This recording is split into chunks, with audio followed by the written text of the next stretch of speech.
और आज के अदाद-ओ-शुमार की कोरोना की बात कर लें, आज 62 लाख से पार हो गया है कोरोना वायरस का मामला। कोरोना मरीजों की तादाद अब 62 लाख से तजावुज कर चुकी है। 80,000 से ज्यादा नए मामलों की तस्दीक हुई है पिछले 24 घंटे में, और 24 घंटे में 1179 अफराद की मौत हुई है, जबकि 9,40,441 एक्टिव केस हैं।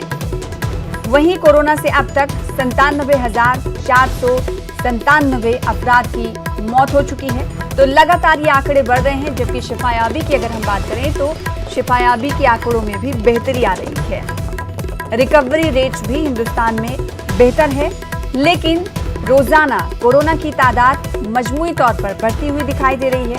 आज ये तादाद 62 लाख को पार कर चुकी है, यानी कोरोना मरीजों की मजमूई तादाद 62 लाख से तजावुज कर चुकी है, और 80,000 से ज्यादा नए मामलों की 24 घंटे में तस्दीक हुई है, और पिछले 24 घंटे में 1179 अफराद की अमवात हुई है।